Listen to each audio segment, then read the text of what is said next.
नमस्कार साथियों। राजस्थान के इतिहास पढ़ रहे थे और राजस्थान के इतिहास में हम चौहान राजवंश के बारे में पढ़ रहे थे और चौहान राजवंश से जुड़ी हुई हमारी एक कक्षा हो चुकी है। उस कक्षा में हमने जो राजपूताना के अंतर्गत चौहान राजवंश हुआ है या फिर आपके चाहमान राजवंश हुआ है, उसके हमने मूल स्थानों की बात की है, उसके मूल पुरुष की बात की है और चौहान राजवंश के शासक स्वयं को किन संदर्भों के साथ जोड़ते हैं, स्वयं के वंश को किन वंशों के साथ जोड़ते हैं, चाहे फिर वो अग्निवंशीय हो, फिर पाली के सेवाड़ी अभिलेख के अनुसार वे इंद्रवंशीय हो, सूर्यवंशी हो, चंद्रवंशी हो, विदेशी इतिहासकारों के अनुसार विदेशी वंश से वो जुड़े हुए हो। हालांकि विदेशी उत्पत्ति के मत को सिद्धांत को खारिज कर दिया गया है। ये फिर अगर हम बिजोली अभिलेख की ओर जाएंगे तो वहां पर इनको वत्स गोत्र के ब्राह्मण से इनकी उत्पत्ति मानी गई है, तो इनको ब्राह्मण वंशी मान लिया गया है। कई सारे हमने मत पढ़े हैं, कई सारे हमने यहाँ पर सिद्धांत देखे हैं, डिटेल्स हमने मूल स्थानों और इनकी वंश उत्पत्ति की बात को पढ़ा है। जब हम क्लास ले रहे थे तो हमने ये कहा था कि उस क्लास का निष्कर्ष ये निकला था हमारे कि चौहानों के जो मूल पुरुष हैं वे चाहमान हैं।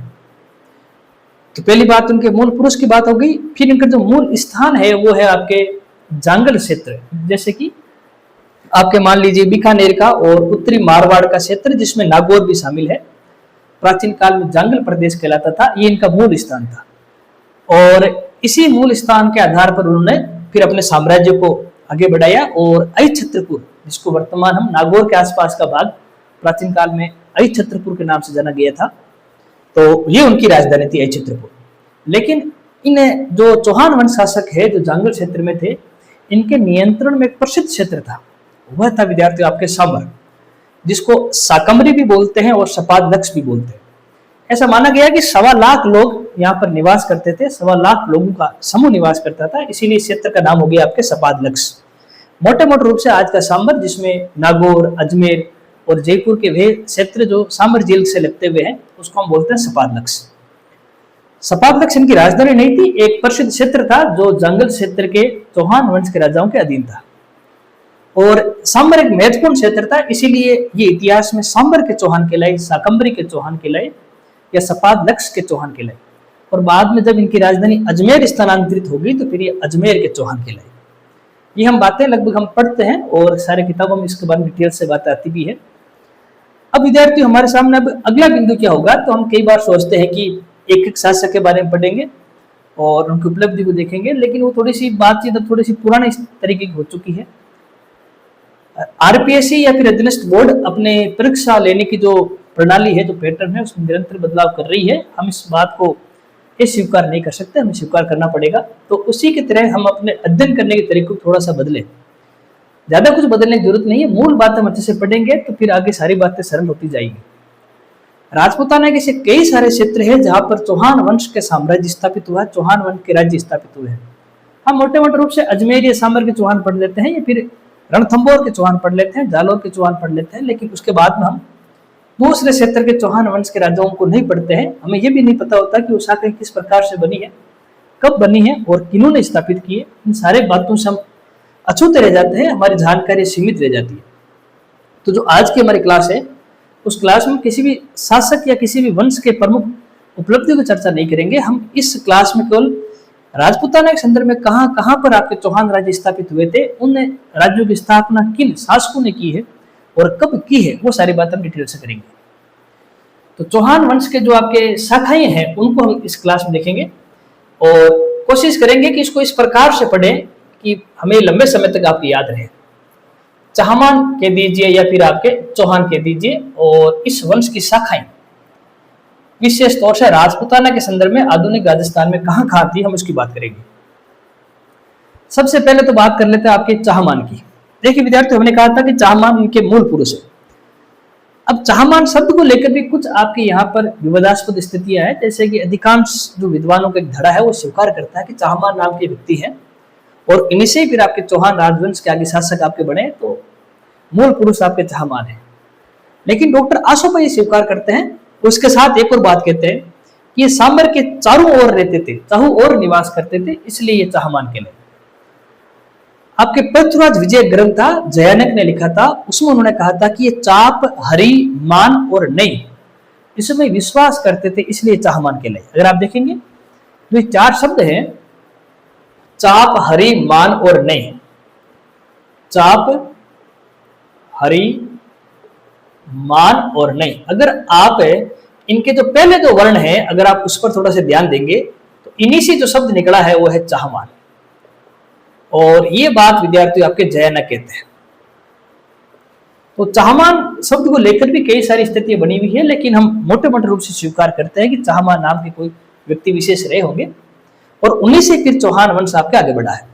लेकिन फिर भी परीक्षा दृष्टिकोण से चाप, हरि, मान, नई की नीति में विश्वास रखने वाली बात भी जैनक ने कि इसको ध्यान रखना है। और डॉक्टर आशोभा जो कहते हैं कि सांबर के चाहू और निवास करते थे इसलिए चाहमान केला, ये बात भी उनको ध्यान रखनी है।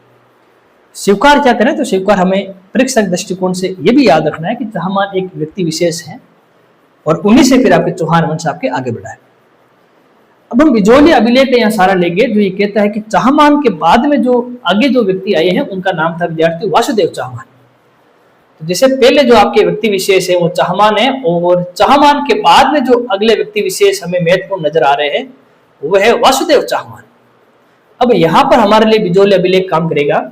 बिजोली अभिलेख में कहा गया था कि वासुदेव चाहमान ने 551 ईस्वी सन के आसपास सांबर में चौहान वंश की नींव डाली और सांबर झील का निर्माण करवाया।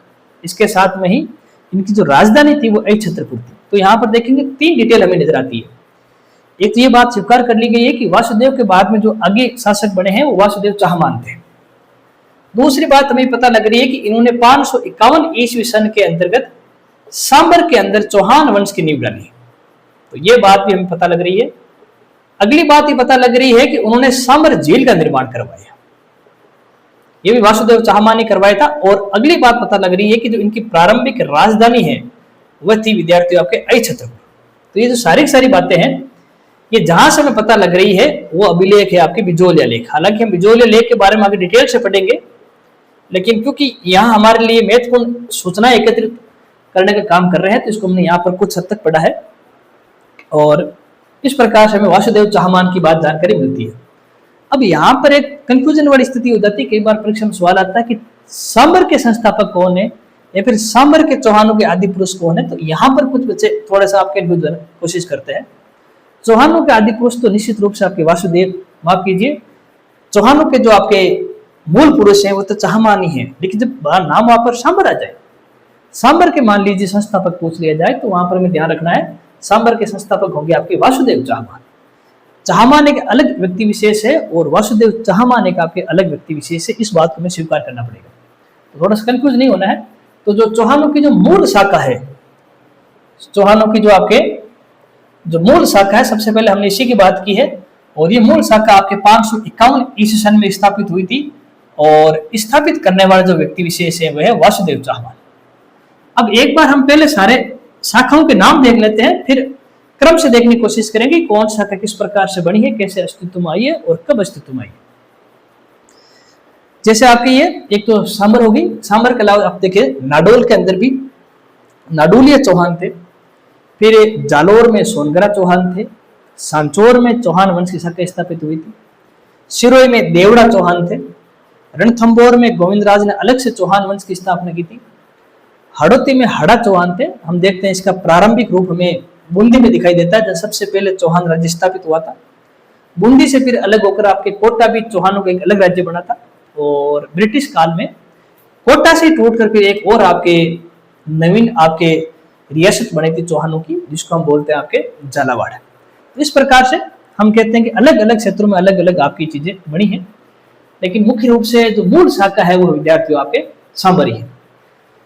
सांबर के बाद में जो दूसरी हमने शाखा देखी थी कौन सी थी आपके नाडोल। तो एक तो ये शाखा होगी नाडोल, फिर यहां जो आपके जो चौहान थे वो नाडुलिया चौहान कहलाए।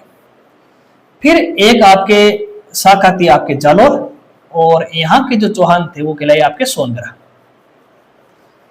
एक शाखा थी इनकी आपके सांचौर में। अगली शाखा जो इनकी थी वे थी आपके सिरोई में और जो सिरोई की जो चौहान है वह कहलाए थे विद्यार्थियों आपके देवड़ा। इसके बाद में एक शाखा थी आपके रणथंबोर में, हम देखेंगे आगे। पृथ्वीराज चौहान तृतीय के पुत्र गोविंदराज ने स्थापित की थी यहाँ पर। फिर अगली जो शाखा थी आपके वो थी आपके हाड़ौती। और हाड़ौती के अंतर्गत जो चौहान थे वो कहलाए आपके हाड़ा चौहान।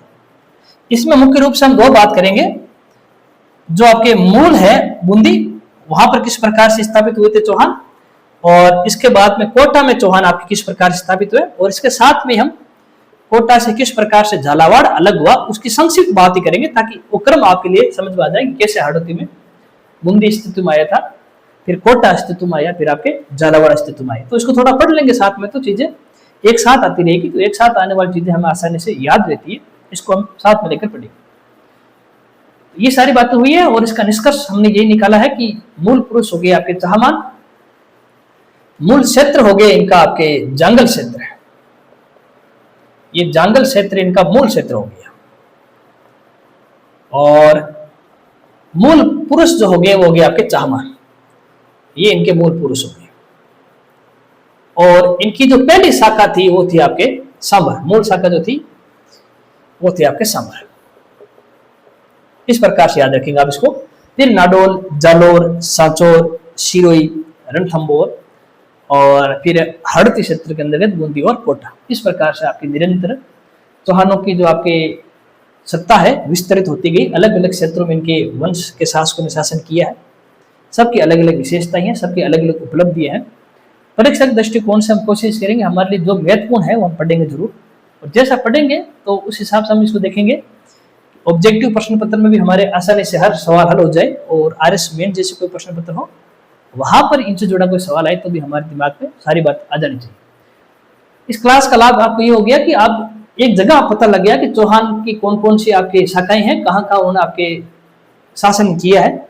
हम केवल सांबर के चौहान या अजमेर के चौहान तक सीमित रह जाते हैं, कुछ हम थोड़े जालौर और रणथंभौर के उन शासकों के बारे में पढ़ लेते हैं जिनका आपके संघर्ष अलाउद्दीन खिलजी से हुआ था, और फिर हम बाकी सारी बातें छोड़ ही देते हैं। हमें पता भी नहीं होता कि अलग अलग शाखाएं किस प्रकार से इनकी बनी है, लेकिन पता होना चाहिए। पुराना तरीका काम नहीं आता कि एक शासक को पढ़ लिया, फिर दूसरे शासक को पढ़ लिया, फिर तीसरे शासक को पढ़ लिया। पढ़ना चाहिए, लेकिन उसके आसपास भी कई सारी बातें हैं जो हमें वो भी याद रखनी पड़ेगी। तो निश्चित रूप से हमने जो सांबर के चौहान उनकी बात कर ली है, वासुदेव चाहमान उनके संस्थापक हैं, 551 ईस्वी में उनकी स्थापना हुई है। सांबर झील के निर्माता भी यही माने गए हैं, और ये सारी बातें जिस अभिलेख से पता लगती है वो है आपके बिजोरे अभिलेख। अब हम देखते हैं नाडोल में, जालौर में किस प्रकार से विस्तृत हुए, किन किन आपके शासकों उनकी स्थापना की, कैसे की, कब की, वो सारी बात अब यहाँ पर देखने का प्रयास करते हैं। सबसे पहले यहाँ पर मैं मूल शाखा का नाम एक बार वापस लिख देता हूँ, जो है आपके सांबर की शाखा, या फिर आपके अजमेर के चौहान। हालांकि अजमेर के चौहान कैसे बने उसके हम अलग से बात करेंगे। और 551 ईस्वी में, और संस्थापक हो गए आपके वासुदेव चाहमान। ये आपकी मूल शाखा, ये आपकी पहली शाखा। इसके बाद विद्यार्थी हम दूसरी शाखा की बात करेंगे, वो है आपके नाडोल। नाडोल के बारे में एक चीज आपको याद रखना है, सांबर की शाखा के बाद में जो चौहानों की पहली शाखा बनी है, या फिर हम कह सकते हैं कि सांबर के चौहानों के बाद में चौहानों की जो सबसे प्राचीनतम शाखा है वो और कोई नहीं विद्यार्थियों, आपके नाडोल की शाखा है। यहाँ पर फिर से कह रहा हूं, मैं बार बार ये कह रहा हूं कि सांबर की शाखा के उपरांत जो चौहानों की प्रथम या प्राचीन शाखा है वो आपके नाडोल। सबसे प्राचीन तो होगी आपके सांबर, और उसके बाद में जो नंबर आता है विद्यार्थियों इसका आपके नाडोल का। अब नाडोल की शाखा बनी कैसी है, तो सांबर के चौहानों से ही कहीं ना कहीं आपके नाडोल की शाखा का आपके जन्म हुआ है। सांबर के चौहानों में एक शासक थे वाकपति राज प्रथम। वाकपति राज प्रथम वे चौहान शासक थे जिन्होंने चौहानों में सबसे पहले महाराज की उपाधि ली है, क्योंकि उन्होंने पढ़ा है गुर्जर प्रतिहार के काल में चौहान प्रारंभ में गुर्जर प्रतिहारों के सामंत थे, और वाकपति राज प्रथम तक आते आते चौहानों ने अपनी शक्ति को संगठित कर लिया था। एक प्रकार से गुर्जर प्रतिहार अपने अवसान की ओर थे, और चौहान वंश अपने उत्कर्ष की ओर है, विस्तार की ओर है। तो केंद्रीय सत्ता क्षीण होती गई, गुर्जर प्रतिहार थोड़े से कमजोर होते गए। उस समय वाकपति राज ने अवसर को देखते हुए महाराज की उपाधि ली। एक प्रकार से चुनौती थी गुर्जर प्रतिहार वंश के शासकों को कि हम आने वाले समय में निश्चित रूप से एक स्वतंत्र शासक रूप में स्थापित होना चाहेंगे। तो वाकपति राज प्रथम थे, और वाकपति राज प्रथम के पुत्र थे लक्ष्मण चौहान, और लक्ष्मण चौहान ने फिर आपके नाडोल के अंतर्गत चौहान सत्ता की आपकी स्थापना की थी। इस बात को थोड़ा सा आप ध्यान रखेंगे। और जो नाडोल में चौहान स्थापित हुए उनको बोलते हैं नाडुलिया चौहान। तो जो पहली शाखा सांबर के बाद में तो स्थापित हुई है वो आपके नाडोल में हुई है, नाडोलिया चौहान कहलाते हैं। किसने स्थापित की थी? तो उनका नाम है विद्यार्थियों आपके लक्ष्मण चौहान। और लक्ष्मण चौहान किनके पुत्र थे? तो सांबर के जो शासक हैं वागपति राज। वागपति राज नाम से कई आपके शासक हुए, तो मैं यहां लिख देता हूं वागपति राज प्रथम के ये पुत्र थे। तो इस प्रकार से कहते हैं नाडोल शाखा का जो अस्तित्व है, वो नाडोल शाखा का अस्तित्व कहीं ना कहीं आपके सांबर की मूल शाखा से आपके निकला है, क्योंकि वागपति राज प्रथम सांबर के शासक थे और वागपति राज प्रथम के पुत्र जो है विद्यार्थियों आपके लक्ष्मण चौहान, उन्होंने यहाँ पर हम कह सकते हैं एक प्रकार से नाडोल के अंतर्गत चौहान वंश की आपके नींव डाली है। अब जो नाडोल आपके क्षेत्र है, ये नाडोल शाखा है, इस नाडोल शाखा से ही दो और शाखाएं निकलेगी इसी से, और उनमें जो पहली शाखा निकलेगी विद्यार्थियों वो होगी आपके जालोर की। और हम सब जानते हैं जालोर के अंतर्गत जो पहाड़ी क्षेत्र है वो सोनगिरी कहलाते हैं, इसीलिए जालोर में जो चौहान वंश स्थापित होगा वो कहलाएगा आपके सोनगरा। जालोर के जो चौहान है वो कहलाएंगे आपके सोनगरा चौहान। आप जब अलाउद्दीन खिलजी का जब आक्रमण होता है तब ये नाम आप खूब सुनते हो, सोनगरा। तो सोनगिरी पहाड़ी के नाम पर इनका नाम हुआ आपके सोनगरा। कैसे हुआ है? तो जो जालोर का क्षेत्र है और जो जालोर के आसपास बाड़मेर का किराड़ू या सिवाना क्षेत्र है, वहां पर प्रारंभ में परमार वंश के शासकों का अधिकार था। और आपके नाडोल शाखा के अंतर्गत एक शासक हुए थे कीर्तिपाल, जिसको मोहनोत नैनसी ने कीतु एक महान शासक कहा था। तो जो कीर्तिपाल चौहान है ये आपके नाडोल शाखा के शासक थे। और कीर्तिपाल चौहान ने क्या किया कि परमार जो कुंतपाल है उनको परास्त किया, परमारों के वीर नारायण है उनको परास्त किया, और अन्य छोटे मोटे जो परमार वंश से जुड़े हुए लोग थे उनको परास्त किया। और फिर आपके जालोर, सिवाना और आपके किराड़ू जैसे क्षेत्र में अधिकार कर लिया। जैसे परमार कुंतपाल को हराकर उन्होंने जालोर जीता, परमार वीर नारायण पवार को हराकर उन्होंने सिवाना जीता, और अन्य परमारों को हराकर उन्होंने किराड़ू जीता।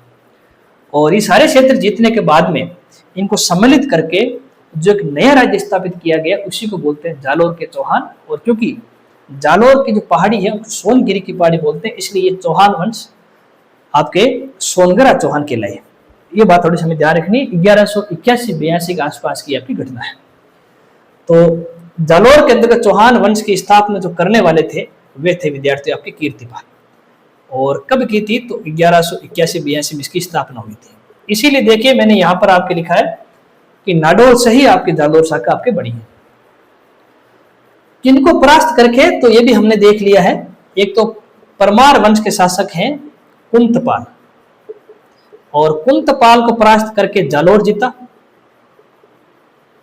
इसी के बाद में परमार में वीर नारायण परमार, वीर नारायण, इनको परास्त करके आपके सिवाना जीता। और इसके बाद में इन्होंने एक और क्षेत्र जीता विद्यार्थियों आपके किराड़ू, और इनको शामिल करके फिर आपके जालोर के अंतर्गत चौहान वंश की आपकी नींव रखी गई थी। मोहनोत नैनसी ने इन्हीं को ही कहा था आपके मोहनोत, आपने खूब नाम सुना होगा इनका, मोहनोत नैनसी। मोहनोत नैनसी ने इन्हीं को कहा था कि तू एक महान शासक। कई बार परीक्षा सवाल पूछा गया कि तू एक महान शासक, निश्चित रूप से महान शासक रहे हैं। और जब उन्होंने एक नया राज्य स्थापित कर दिया है तो अब ये कोई बड़ी बात नहीं है स्वीकार करने में कि निश्चित रूप से एक महान शासक थे। इन्होंने न केवल नाडोल के अंतर्गत साम्राज्य को आगे बढ़ाए बल्कि जालोर के अंदर भी आपके निश्चित रूप से आपके चौहान वंश को विस्तारित करने का आपने काम किया है। अब विद्यार्थी जो जालोर के बाद में जो अगला है जो सांचौर का क्षेत्र है, और सांचौर के जो चौहान है वो भी कहीं ना कहीं आपके जालोर शाखा से आपके जुड़े हुए थे। एक नाम आता है विद्यार्थियों आपके यहाँ पर विजय सिंह। अब देखिए विद्यार्थियों यहाँ पर दो अलग अलग आपके तर्क दिए गए हैं। जैसे मैं बात करूं आपके मोहनोत नैनसी की ख्याति, नैनसी की ख्याति, अब उसमें ये बात बताई गई थी कि जो ये विजय सिंह है ना, जो विजय सिंह सोनगरा, ये और कोई नहीं विद्यार्थियों आपके जो नाडोल के अंतर्गत एक शासक हुए थे विद्यार्थियों, हम कह सकते हैं आल्हड़, आल्हड़ नाम के शासक थे। और आल्हड़ के पुत्र थे आपके विजय सिंह, और इन्हीं विजय सिंह ने विद्यार्थियों उस समय की घटनाओं का सहारा लिया, उसका लाभ उठाया, उसका अवसर उठाया, और सांचौर के अंतर्गत जालोर के पास में है, सांचौर के आसपास में आपके एक नया राज्य स्थापित कर दिया जिसको बोलते हैं सांचौर के चौहान। तो यहाँ पर हम देखेंगे जो अगली जो यहाँ पर आपके शाखा निकल कर आ रही है वो नाडोल से निकल कर आ रही है, और वो है विद्यार्थियों आपके सांचौर के चौहान। अब यहाँ पर मैं दो बातें करूंगा। तो सबसे पहले हम बात कर रहे हैं वो नैनसी की ख्याति के अनुसार कर रहे हैं। नैन श्री ख्यात। और इसमें यह कहा गया था कि जो आलन है, जो नाडोल के ही आपके शासक हैं, इन्हीं के ही पुत्र थे विजय सिंह, और इन्हीं विजय सिंह ने विद्यार्थी आपके इस सांचौर के अंतर्गत चौहान वंश की स्थापना की थी। तो ये बात आपके नैन श्री ख्यात यहाँ पर कहती है। लेकिन कुछ विद्वानों का धड़ा ऐसा है जो ये कहते हैं कि जो ये विजय सिंह है ना, ये आल्हड़ के पुत्र नहीं है, इनका संबंध आपके जालोर से था। एक धड़ा आपके ये भी कहता है। तो दूसरा धड़ा है जो नैन सिंह की ख्यात की बात में विश्वास नहीं रखते, उनका कहना था कि जो जालोर है, जालोर के अंतर्गत एक शासक हुए थे आपके उदय सिंह सोनगरा। आप सबने इनके बारे में नाम सुना होगा। जब हम पढ़ते हैं कि जालोर के अंतर्गत कीर्तिपाल नाम के शासक हुए थे, जिन्होंने जालोर में चौहान वंश की स्थापना की थी। कीर्तिपाल के बाद में उनके लड़के समर सिंह शासक बने थे, और फिर समर सिंह हम देखते हैं दो लड़के थे, एक तो आपके उदय सिंह थे, एक तो आपके मान सिंह थे। हालांकि हम सारी टेबल बाद में अलग से वापस पढ़ाएंगे ताकि चीजें आपको और व्यवस्थित याद हो जाए। अभी हम वन लाइनर के अनुसार बात नहीं करें ताकि चीज समझ में आ जाए। फिर एक चार्ट बनाएंगे, पूरे फॉर्मेट बनाएंगे ताकि सारी चीजें आपको एक साथ मिल जाए। तो जो जालोर के शासक थे आपके कीर्तिपाल, और कीर्तिपाल लड़के थे आपके समर सिंह, और समर सिंह के लड़के थे विद्यार्थी उदय सिंह सोनगरा। और कहते हैं कि उदय सिंह सोनगरा के एक सेनापति थे, उनका नाम था विजय सिंह सोनगरा, और उन विजय सिंह सोनगरा ने आपके सांचौर के अंतर्गत चौहान वंश की स्थापना की। तो यहाँ पर देखो एक बात तो निश्चित है कि सांचौर की स्थापना करने वाले विजय सिंह सोनगरा है, ये तो बात बिल्कुल क्लियर होगी। लेकिन अब इसमें अलग अलग बातें की जाती है कि नैन श्री ख्याति कहते हैं कि विजय सिंह सोनगरा नाडोल के शासक आल्हड़ के पुत्र है, जबकि दूसरा मत ये कहता है कि विजय सिंह सोनगरा जालोर के शासक उदय सिंह सोनगरा के कोई सेनापति है, जिन्होंने अवसरों का लाभ उठाकर सांचौर के अंतर्गत क्या कर दिया, आपके चौहान वंश की आपकी स्थापना कर दी। तो जो यहाँ पर दूसरा जो मत निकल कर आ रहा है वो ये कह रहा है कि जो आपके जालोर हैं और जालोर के शासक हैं उदय सिंह सोनगरा, समर सिंह के पुत्र थे, और उदय सिंह सोनगरा के ही पुत्र थे आपके विजय सिंह सोनगरा। माफ कीजिए, सेनापति थे आपके विजय सिंह सोनगरा, और इन्हीं विजय सिंह सोनगरा ने फिर आपके सांचौर के अंतर्गत आपके चौहान वंश की स्थापना की। तो उनका संबंध किससे है, ये दो अलग अलग बातें हो गई, इसमें कोई दो राय नहीं है, लेकिन नाम वो एक ही है, विजय सिंह। तो विजय सिंह ने विद्यार्थी आपके सांचौर में चौहान वंश की स्थापना की। तो देखिए हमने 4 शाखाएं पढ़ दी है। पहली शाखा पढ़ी सामरवाड़ी, जिसकी स्थापना आपके वसुदेव चौहान ने की। फिर हमने पढ़ी नाडोल की शाखा, जिसकी स्थापना आपके लक्ष्मण चौहान ने की। फिर हमने पढ़ी जालोर की शाखा, जिसकी स्थापना आपके कीर्तिपाल चौहान ने की। और अब हमने पढ़ी विद्यार्थी यहाँ पर एक आपकी शाखा कौन सी, सांचौर वाली। और सांचौर शाखा की स्थापना जिन्होंने की है वो है विद्यार्थी आपके विजय सिंह। इसके बाद में एक और शाखा थी, पहले थोड़ी वो पढ़ लेते हैं, आपके रणथंभौर की शाखा, रणथंभौर के चौहान। निश्चित रूप से आपको इनके बारे में पता होना चाहिए पहले से ही। आप जानते हो कि तराइन के युद्ध हुए थे, तराइन का प्रथम और तराइन का द्वितीय युद्ध, और तराइन के दूसरे युद्ध में अजमेर के जो आपके चौहान शासक थे पृथ्वीराज चौहान तृतीय, उस तराइन के दूसरे युद्ध में परास्त हो गए थे, और मोहम्मद गोरी उसमें आपके विजय हो गए थे। और मोहम्मद गोरी के बाद में जो उनके प्रतिनिधि रूप में जो आपके सत्ता आपके शासन संभाल रहे थे एक प्रकार से कुतुबुद्दीन ऐबक। और हम सब जानते हैं कुतुबुद्दीन ऐबक ने 1194 के अंतर्गत जो गोविंद राज हैं, जो आपके एक तरह से हम कह सकते हैं कि पृथ्वीराज चौहान तृतीय के जो आपके पुत्र है गोविंद राज, उनको 1194 के अंतर्गत रणथंभौर का क्षेत्र दे दिया था, क्योंकि अजमेर पर तो फिर कुतुबुद्दीन ऐबक का उनका अधिकार हो गया था। तो रणथंभौर का क्षेत्र 1194 के अंतर्गत कुतुबुद्दीन ऐबक ने अधीनस्थ शासक के रूप में गोविंद राज को दिया, और गोविंद राज ने फिर आपके रणथंभौर में एक नए चौहान वंश की नींव डाली। तो इस प्रकार से रणथंभौर के चौहान यहाँ पर 1194 के अंतर्गत चौहान वंश की नींव डाली गई है, और जिसके द्वारा डाली गई है वो गोविंद राज है। ये गोविंद राज पृथ्वीराज चौहान तृतीय के पुत्र है, पृथ्वीराज चौहान तृतीय के पुत्र थे।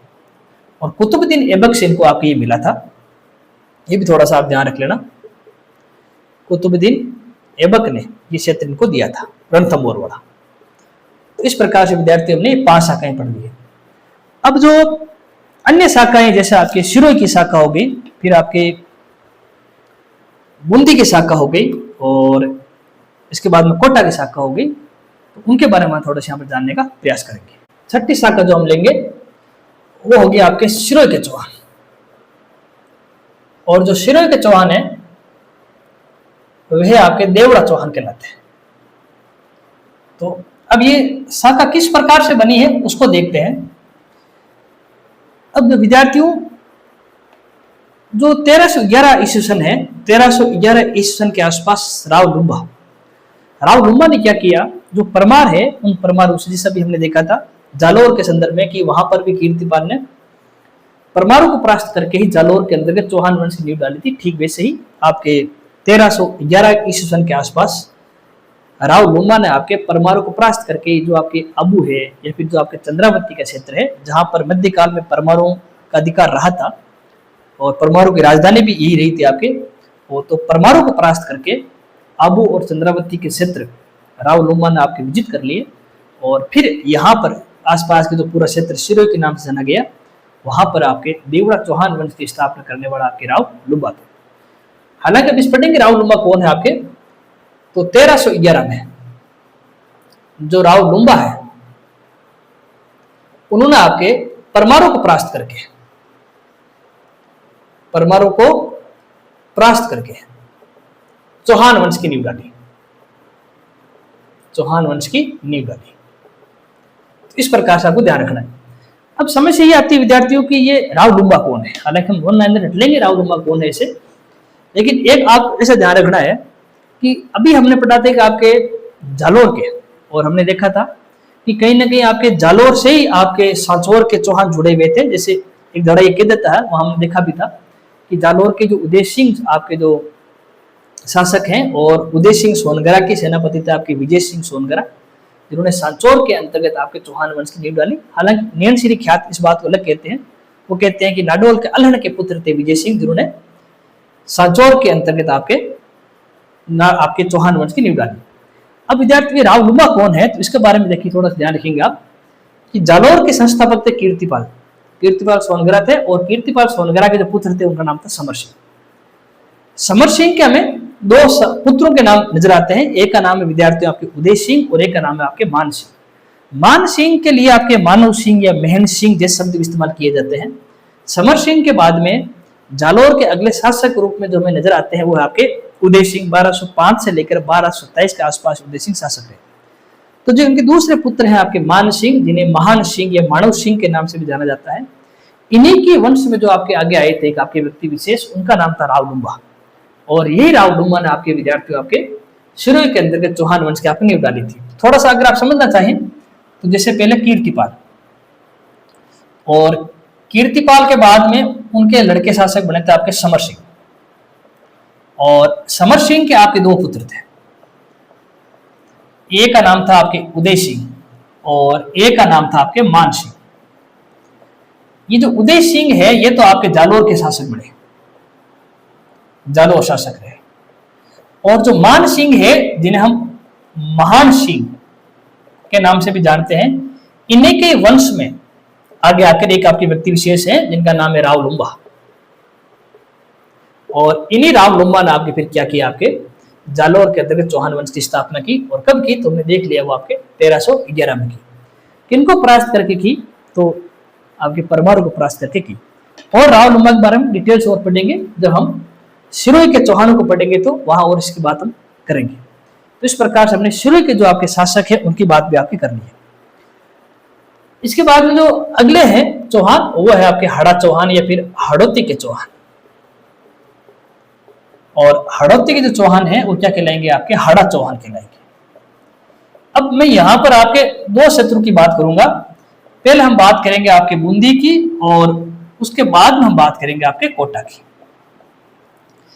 देखिए विद्यार्थियों, बूंदी के अंतर्गत विद्यार्थियों बूंदा मीणा, हम सब जानते हैं कि बूंदा मीणा के नाम से ही इस आसपास के क्षेत्र को आपके बूंदी नाम दिया गया था। और यहाँ पर जो मीणा जो जनजाति है, जो हमारे आदिम जन समूह है, उनका इनके आसपास के क्षेत्र पर नियंत्रण था। ऐसे ही बूंदा मीणा के ही आपके वंश में आगे आए थे आपके जेता मीणा, और कहते हैं कि जेता मीणा को 1241-42 के आसपास जो देवी सिंह है या फिर आपके देवा है या फिर आपके देव सिंह है, अलग अलग नाम मिलते हैं। कहीं पर देवा नाम मिल जाता है, कहीं पर आपके राव देव सिंह मिल जाता है, कहीं पर राव देवी सिंह मिल जाता है, और हम मोटे मोटे रूप से राव देव सिंह बोल देते हैं। राव देव सिंह ने 1241-42 के अंतर्गत जो आपके जेता मीणा है उसको परास्त किया, और उसको परास्त करने के बाद में बूंदी पर अधिकार कर लिया, और फिर बूंदी पर जो नया आपके वंश स्थापित हुआ उसी को हम बोलते हैं आपके चौहान वंश। तो अगर बूंदी की बात की जाए पहले आपके, तो बूंदी के अंतर्गत आपके चौहान वंश की नींव पड़ी थी 1241-42 में, और जिन्होंने यहाँ पर नींव रखी थी वो थे राव देव सिंह। राव देव सिंह बोल दीजिए, फिर आप देवा बोल दीजिए। इन्होंने आपके जेता मीणा को परास्त किया, जेता मीणा को आपके परास्त किया, और जेता मीणा को परास्त करने के बाद में आपके बूंदी के अंतर्गत आपके चौहान वंश की आपकी स्थापना हुई थी। तो यह तो होगी आपकी बूंदी की बात। अब आ जाए आपके कोटा के। देखिए विद्यार्थियों, कोटा की स्थापना करने वाले बूंदी के शासक ही थे, इसीलिए हम देखते हैं कि हमेशा जो बूंदी के जो आपके शासक है वो अपने आप को कोटा के शासकों से आगे मानते हैं, ऊपर मानते हैं। कोटा के अंतर्गत कैसे हुआ, तो आप सब जानते हैं जिस प्रकार बूंदा मीणा के नाम से बूंदी क्षेत्र अस्तित्व में आया था, उसी प्रकार कोटिया भील के नाम से कोटा अस्तित्व में आया था। तो यहाँ नाम लिख देता हूँ, हालांकि हमारे विषय वस्तु से भी जुड़ा हुआ नहीं है, लेकिन थोड़ा ध्यान रहे तो ठीक ही है। जो कोटिया भील थे, इस कोटिया भील से ही इनका नाम, क्षेत्र का नाम हो गया कोटा। बूंदी के शासक थे विद्यार्थियों आपके समर सिंह। बूंदी के चौहान शासक थे आपके समर सिंह, और समर सिंह ने आसपास के भीलों को कई बार आपके परास्त किया था, और इन्हीं समर सिंह के पुत्र थे जेत सिंह या जेत सिंह। जेत सिंह ने क्या किया, कोटिया भील को परास्त कर दिया, और कोटिया भील को परास्त करने के बाद कोटा पर नियंत्रण कर लिया। तो कोटिया भील को पराजित करने का काम आपके जेत सिंह या फिर जेत सिंह ने किया। अब ये जेत सिंह कौन है, ये कोटा के शासक है, माफ कीजिए बूंदी के शासक है, बूंदी राजा आपके जेत सिंह थे। इस प्रकार से बूंदी के राजा जेत सिंह या जेत सिंह ने कोटा को जीत लिया। लेकिन हमें यहाँ पर एक बात ध्यान रखनी है कि ये जो आपके कोटा कोई अलग से रियासत नहीं बनी है, कोटा में कोई अलग से चौहान वंश नहीं बना है। कोटा किसका भाग रहा है, आपके बूंदी का ही भाग रहा है, क्योंकि कोटा को जीतने का काम बूंदी के राजा जेत सिंह या जेत सिंह ने किया है, और किसको परास्त करके किया है, तो है आपके कोटिया भील को। तो यहां तक वो स्थिति है जहां पर बूंदी आपके, माफ कीजिए, जो कोटा है वो आपके बूंदी का ही आपके भाग है।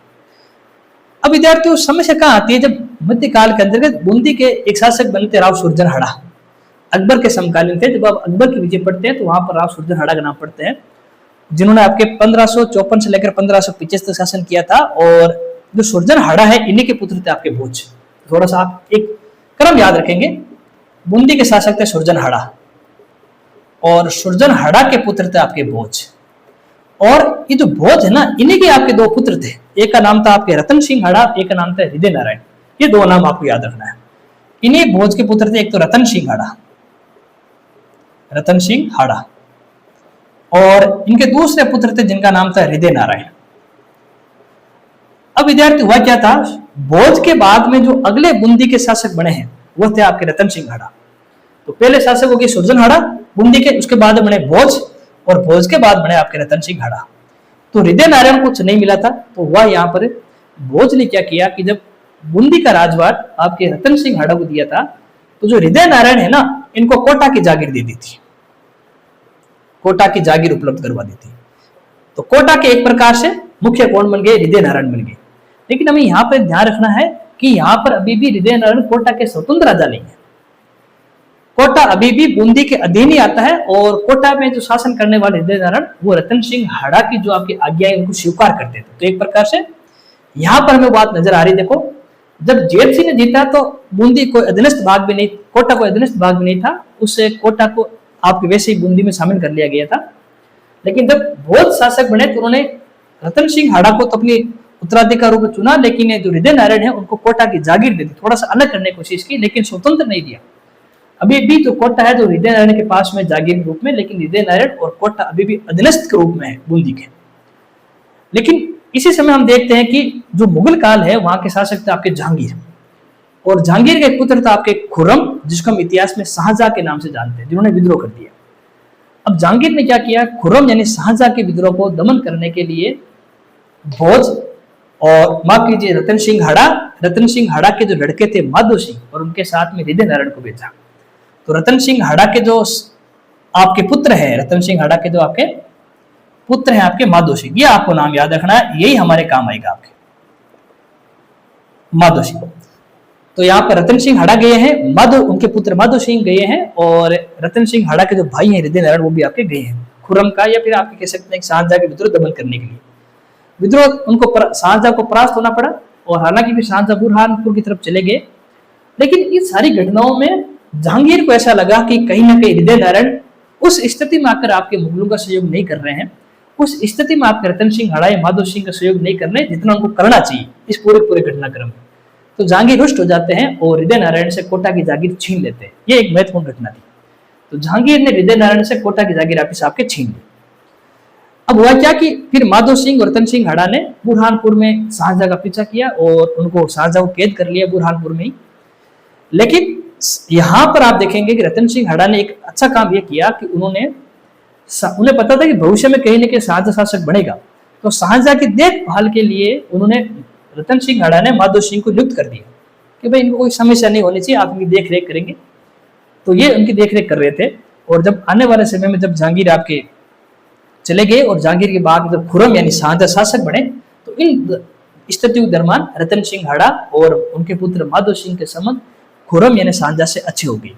और जैसे ये खुर्रम जब आपके शाहजहां के नाम शासक बने, तब उन्होंने, क्योंकि विपत्ति के समय और उनका सहयोग रहा रतन सिंह हड़ा और माधो सिंह का शाहजहां को, भले उन्होंने कैद कर लिया शाहजहां को, फिर भी सहयोग बना रहा, आत्मीय भाव बने रहे।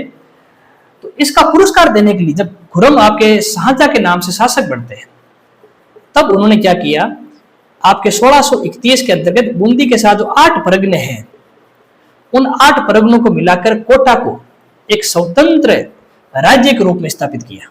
कोटा को एक स्वतंत्र आपके क्षेत्र मान लिया, और यह क्षेत्र पूरा किसको दे दिया, आपके माधो सिंह को। और इस प्रकार से फिर माधो सिंह के नेतृत्व में कोटा के अंतर्गत चौहान राजवंश की शुरुआत हुई। तो यहाँ पर अब देखो विद्यार्थियों, पढ़ाने को तो ऐसे पढ़ा सकते थे कि भाई कोटा के अंतर्गत जो रतन सिंह हड़ा है बूंदी के, उनके पुत्र माधो सिंह ने कोटा के अंतर्गत आपके चौहान वंश की नींव डाली है, चौहान वंश की शुरुआत की। लेकिन हमें यह भी पता चलना चाहिए कि माधो सिंह से पहले ही राव जेत सिंह ने किस प्रकार से कोट या भील को परास्त करके आपके कोटा को जीत लिया। फिर कैसे हृदय नारायण को कोटा एक जागीर के रूप में मिली, भले वो अधीनस्थ के रूप में मिलो पर मिली जरूर है, स्वतंत्र नहीं थी। और फिर कैसे शाहजहां यानी खुर्रम ने 1631 में 8 परगनों को मिलाकर आपके रतन सिंह हड़ा के पुत्र माधो सिंह को कोटा सौंप दिया। और माधो सिंह के समय हम देखते हैं कि आपके कोटा में एक तरीके से चौहान वंश की आपकी नींव पड़ गई। तो इस प्रकार से हमने कई सारे आपके यहाँ पर शाखाओं के बारे में पढ़ लिया है। हमने सांबर पढ़ लिया, हमने नाडोल पढ़ लिया, इसके बाद में हमने जालोर है, सांचौर है, सिरोही है, रणथंभौर है, बूंदी है, कोटा है, वो सारी बातें हमने की।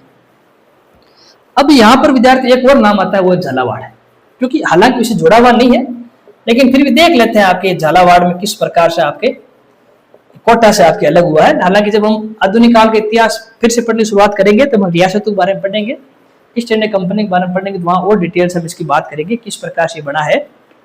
झालावाड़ की बात की जाए विद्यार्थियों, तो यह कोटा से ही निकला है। कैसे निकला?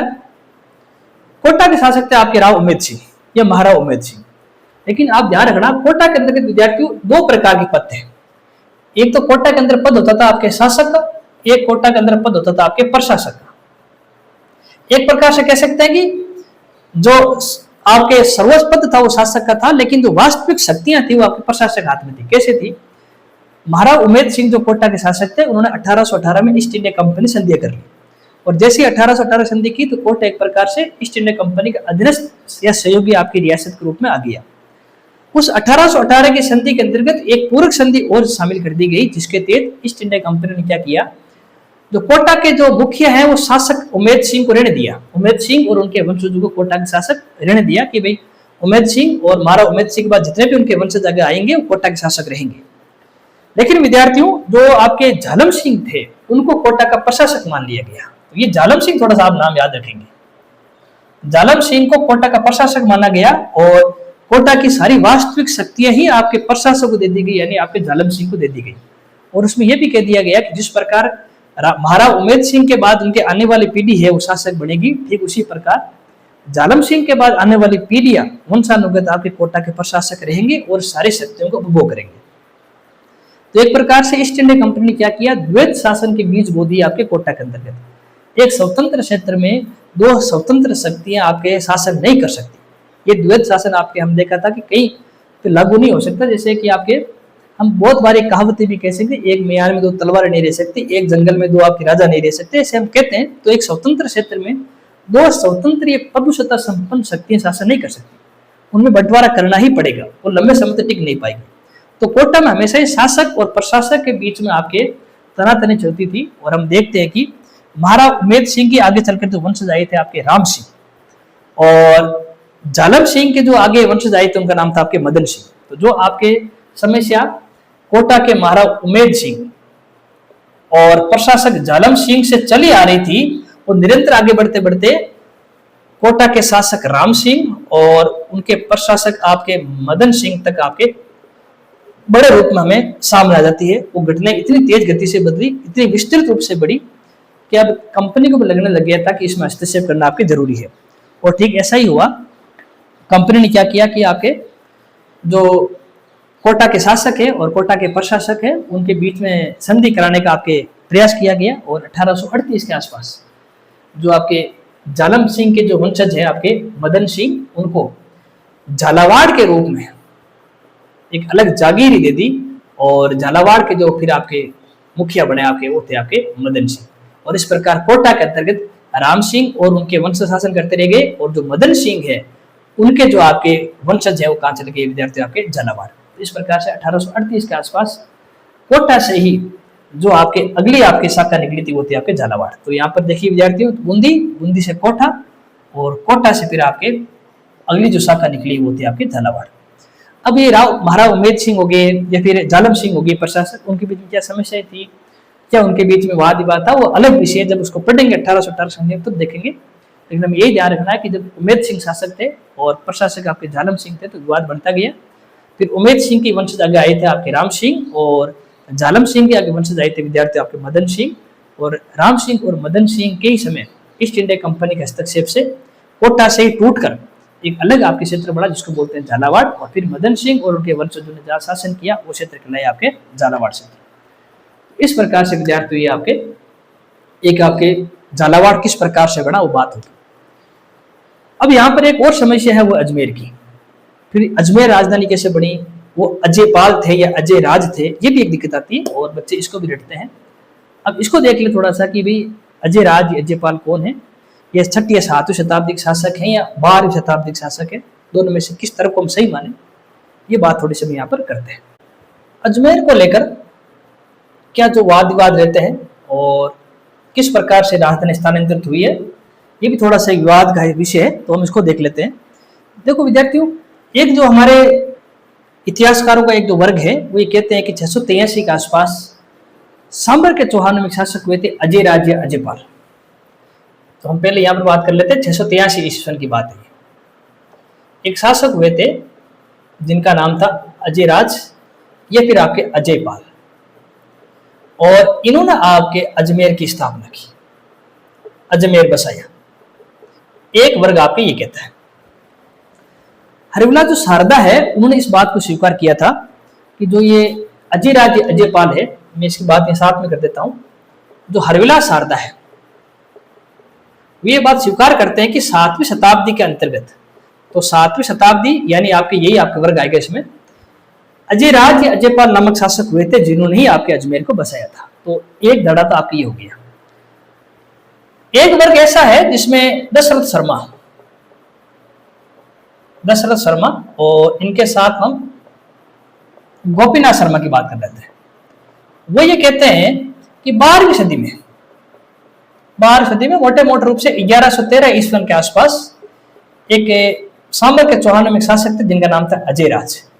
इन्होंने ही अजमेर नगर बसाया और इसी अजमेर की इन्होंने क्या बनाई, अपनी राजधानी बनाई।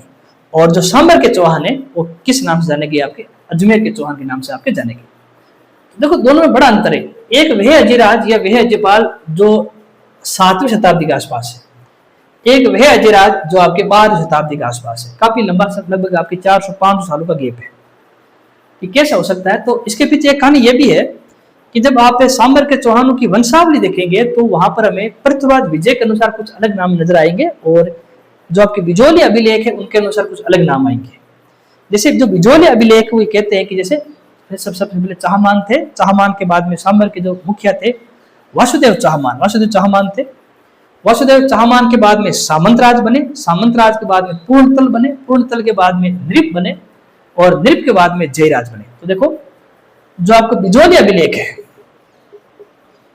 बिजोली लेख कहते हैं कि जैसे वासुदेव चाहमान, वासुदेव चाहमान के बाद में आपके सामंतराज, सामंतराज के बाद में पूर्णतल, पूर्णतल के बाद में नृप और नृप के बाद में आपके जयराज। और कुछ इतिहासकार इसी जयराज को आपके अजयराज भी कहते हैं। तो यहां पर हम देखेंगे कि वासुदेव के बाद में कई शासक हुए हैं, बाद में जयराज या अजयराज का नाम आता है। लेकिन जब हम पृथ्वीराज विजय की बात करते हैं, हम पृथ्वीराज विजय की बात करते हैं, तो वहां पर लिखा जाता है कि जैसे वासुदेव, वासुदेव चाहमान के बाद में सामंतराज और सामंतराज के बाद में जो अगले शासक आए हैं उनका नाम है जयराज और इन्हीं को ही एक और नाम दिया गया था आपके अजयराज। तो जो ये वाला 683 वाला जो पक्ष है ना, वो इसके आधार पर बना हुआ है, इसके आधार पर, क्योंकि लगभग आपके तीसरे क्रम के शासक थे और 683 के आसपास उन्होंने अजमेर बसा दिया, ये बात स्वीकार की गई है। लेकिन गोपीनाथ शर्मा और दशरथ शर्मा जी ये कहते हैं कि जो राजधानी बनाने वाला काम है, जो अजमेर बसाने वाला काम है, वो 12वीं शताब्दी के अजयराज ने आपके किया है। हालांकि दोनों के नाम एक जैसे ही है, अजयराज और, तो परीक्षा मुझे नहीं लगता कि दोनों नाम के साथ आएंगे, आएंगे भी तो कैसे, लगभग नाम भी एक जैसे ही दोनों के। ठीक है, फिर भी पता होना चाहिए कि अजयराज नाम के 2 शासक स्वीकार किए जाते हैं, हालांकि उनके क्रम निश्चित नहीं है। जैसे बिजोली अभिलेख में तो काफी बाद में आते हैं, जबकि पृथ्वीराज विजय में तो सामंतराज अगले शासक में जयराज के रूप में अजयराज नजर आ जाते हैं। लेकिन हमें ध्यान रखना है कि अजयराज नाम के 2 शासक आपके हुए हैं और कुछ एक धड़ा, तो पहले अजयराज जो है उनको अजमेर बसाने का श्रेय देते हैं और एक धड़ा ये कहता है कि जो 12वीं शताब्दी में अजयराज आए हैं उन्होंने अजमेर बसाया, उन्होंने राजधानी बनाई। एक मोटा मोटा रूप से एक वर्ग ये भी कह देता है कि जो मूल अजमेर है, जो आपके अजय मेरू था, वो तो आपके अजयराज ने बसाया, फिर बाद में उसको विस्तृत करके राजधानी रूप में स्थापित करने का काम ये 12वीं शताब्दी के अजयराज ने आपके किया है। तो ये अलग अलग तरह के अलग अलग मत है, मूल बात है कि अजयराज ने ही आपके अजमेर बसाया था और अजयराज ने राजधानी बनाई थी। तो इस प्रकार से विद्यार्थियों को आपके चौहान वंश की जितनी भी आपकी शाखाएं हैं वो सारी शाखाएं हमने पढ़ ली है। अजमेर को अलग शाखा नहीं है, सांबर के चौहान बाद में अजमेर के चौहान परिवर्तित हुए हैं, तो उसको हम अलग शाखा के रूप में नहीं मान सकते। राजधानी परिवर्तित आपकी हुई है, जैसे प्रारंभिक राजधानी आपके छत्रपुर थी और अब आपकी अजमेर हो गई है। तो ये शाखा नहीं है, केवल राजधानी का आपको परिवर्तन यहाँ पर हुआ है। अब हमने जितनी भी शाखाएं पढ़ी है हम उसको एक साथ वापस देख लेते हैं ताकि एक फॉर्मेट हो जाए और परीक्षा में दिनों में उसको एक बार पढ़ते ही हमें सारी बातें याद हो जाए। उस प्रकार सारे नामों को हम एक साथ लिखने का यहाँ पर प्रयास करेंगे। सबसे पहले हम सांबर को लिख लेते हैं और सांबर में चौहान वंश की स्थापना 551 ईस्वी सन में वासुदेव चाहमान ने की थी, ये हो गया। और सांबर के बाद में जो सबसे प्राचीन या सबसे पहली जो शाखा थी वो थी आपके नाडोल की, और नाडोल के चौहान कहलाए थे आपके नाडुलिया चौहान, और इसकी स्थापना की थी आपके लक्ष्मण चौहान ने।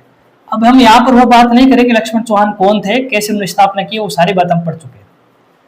फिर देखेंगे इसी नाडोल की शाखा से, इसी नाडोल की शाखा से जो शाखा आपके निकल कर आई थी वो थी आपके जालोर की शाखा 1181-82 में, और इसकी स्थापना करने वाले थे कीर्तिपाल। ये थोड़ा आप ध्यान रखना है। इसके बाद में मुहूर्त नैन से वाला अगर मत की बात करेंगे तो वो ये हो जाएगी कि नाडोल शाखा के आदरण थे, उसी के पुत्र थे आपके विजय सिंह, और विजय सिंह ने आपके जो शाखा स्थापित की है वो आपके सांचौर के चौहान। तो यहां पर हम देखेंगे ये मूल शाखा, ये दूसरी शाखा, इसके बाद में जालोर की तीसरी शाखा, ये आपके चौथी शाखा, और इसके बाद में जो अगली शाखा विद्यार्थियों आपके वो है आपके सिरोई की, 5वीं शाखा हो जाएगी आपके सिरोई वाली। और जो सिरोई के जालोर के जो चौहान है वो कहलाए थे आपके सोनगरा चौहान, और जो सिरोई की शाखा है वहां के जो चौहान कहलाए थे वो थे आपके देवड़ा। हमने पढ़ा था कि जो आपके राव लुम्बा है, हमने बात की थी कैसे आपके कीर्तिपाल आए, कैसे आपके समर सिंह आए, किस प्रकार से समर सिंह के पुत्र थे आपके उदय सिंह और आपके मान सिंह, और फिर उदय सिंह तो जालोर में शासन करते रहे, और मान सिंह थे उनके वंशज में आए थे राव लुम्बा, और उन्होंने 1311 में सिरोई में चौहान वंश की स्थापना की थी। तो 1311 ईस्वी सन में जो राव लुम्बा है उन्होंने आपके चौहान वंश की स्थापना की। फिर हमने पढ़ा था आपके रणथंभौर, और जो रणथंभौर के चौहान है उसकी स्थापना आपके 1194 ईस्वी सन में गोविंद राज ने की थी। और ये गोविंद राज को जिनसे प्राप्त हुआ वे थे आपके कुतुबुद्दीन ऐबक। फिर आती है आपके हाड़ौती के चौहान, और हाड़ौती के चौहान विद्यार्थी जिस नाम से जाने गए आपके हाड़ा चौहान। अभी हमने पढ़ा था हाड़ौती के अंतर्गत पहले आपके बूंदी के चौहान, और बूंदी के चौहान के बाद जो अगला आएगी वो आपके कोटा के चौहान। तो पहले आपके बूंदी के चौहान की बात, हाड़ौती में दो बातें करेंगे। तो पहला आपके बूंदी के चौहान, और बूंदी के चौहान की स्थापना करने वाले थे राव देव सिंह, या फिर इनको बोल दीजिए राव देवा। और जो आपके कोटा के अंदर चौहान वंश की स्थापना स्वतंत्र रूप से पड़ी थी वे थी राव रतन सिंह हाड़ा के पुत्र आपके माधव सिंह, जब उनको शाहजहां से ही आपके प्राप्त हुआ था। इस प्रकार से हम देखेंगे। जो आपके बूंदीवाड़ा है 1241 की बात है, और ये आपके 1631 की बात है। 1200, हालांकि तारीखें कहीं नहीं पूछी जाएगी, फिर भी अगर लिखना चाहो तो। और ये आपके 1631 ईस्वी सन। माधव सिंह हाड़ा से पहले भी कोटा जीत लिए गए, हमने बात की थी। राव जेत सिंह ने कोटा को जीता था, हृदय नारायण को कोटा की जागीर मिली थी, लेकिन स्वतंत्र रूप में कोटा के जो शासक है वो माधव सिंह है। जब शाहजहां ने उनको 8 प्रगुणों के साथ आपके दिया था, तब माधव सिंह कोटा के स्वतंत्र शासक बने थे। और बूंदी में तो पता ही है, जो आपके जेता मीणा है उनको परास्त करके आपके जीता गया था देवी सिंह के द्वारा बूंदीवाड़ा क्षेत्र। तो इस प्रकार से आप देखते हैं कि जो पूरी शाखाएं हैं, सांबर की शाखा, नाडोल की शाखा, जालोर, आपके सांचौर, फिर आपके सिरोही, रणथंभौर, हाड़ौती के अंतर्गत आपकी फिर आपके बूंदी और कोटा। और हमने ये भी कहा था कोटा से फिर एक रियासत और निकली, वो कौन सी थी विद्यार्थी? आपके झालावाड़। और झालावाड़ के जो पहले स्वतंत्र शासक थे वो थे आपके मदन सिंह। जब राम सिंह और मदन सिंह के बीच में वाद हो गया था, राम सिंह कोटा के शासक थे और मदन सिंह वहां के प्रशासक थे। फिर 1838 में शासक और प्रशासक के बीच में विवाद को शांत करने के लिए कोटा से ही तोड़कर 1838 में एक नई रियासत बना दी गई थी, उसका नाम था झालावाड़। और झालावाड़ के पहले स्वतंत्र शासक रूप में मदन सिंह को स्वीकार किया गया था। ये मदन सिंह जो आपके झालम सिंह है उन्हीं के वंशज में आपके आते थे।